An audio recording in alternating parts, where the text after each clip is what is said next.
प्यारे बच्चों, कैसे हैं आप सब? आशा करती हूँ आप सब अच्छे होंगे, स्वस्थ होंगे। स्वागत है आपका इस कक्षा में। आइए आज हम पढ़ते हैं व्याकरण का पाठ 12 पर्यायवाची शब्द। पर्यायवाची शब्द क्या होते हैं? जब एक शब्द के जो है बहुत सारे शब्द होते हैं, मतलब किसी उस चीज को उस एक शब्द से नहीं और भी कई नामों से उसको पुकारा जाता है। जैसे चिड़िया, चिड़िया को हम नभचर भी कहते हैं, खग भी कहते हैं और विहग भी कहते हैं। घर सदन भी होता है, भवन भी और आली। तरु यानी पेड़ या वृक्ष, वृक्ष को हम तरु भी कहते हैं, विटप भी कहते हैं और पेड़ भी कहते हैं।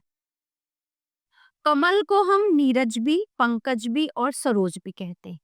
तो एक चीजों को कई नाम से संबोधित करना ही पर्यायवाची शब्द कहलाता है।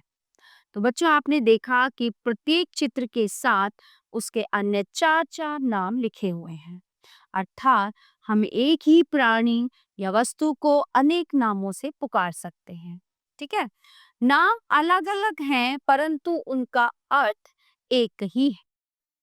समान अर्थ बताने वाले अलग अलग शब्दों को हम पर्यायवाची या समानार्थी शब्द, तो जिन शब्दों के अर्थ एक समान हों उन्हें समानार्थी या पर्यायवाची शब्द कहा जाता है। आइए कुछ अन्य पर्यायवाची शब्दों को पढ़िए और याद कीजिए।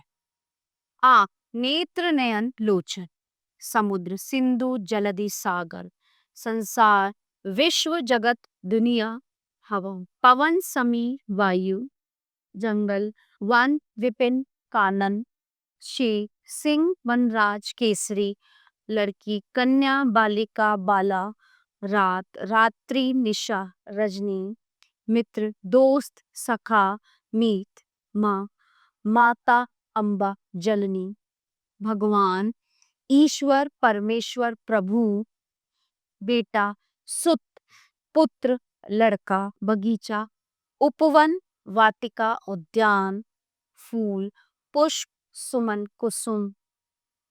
पेड़, तरुण, विटप और वृक्ष। पहाड़, पर्वत, नगु, गिरी। धरती, पृथ्वी, भूमि, धरा। पानी, जल, नीर, अम्ल। तो ये हुए पर्यायवाची। तो इस पाठ से हमने सीखा कि एक समान अर्थ बताने वाले शब्दों को पर्यायवाची शब्द कहते हैं।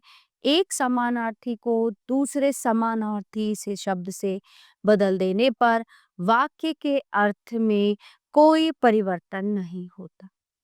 प्यारे बच्चों, ये पाठ एक पे समाप्त होता है। आशा करती हूँ आपको अच्छे से समझ आया होगा। मिलते हैं अगली कक्षा में। धन्यवाद।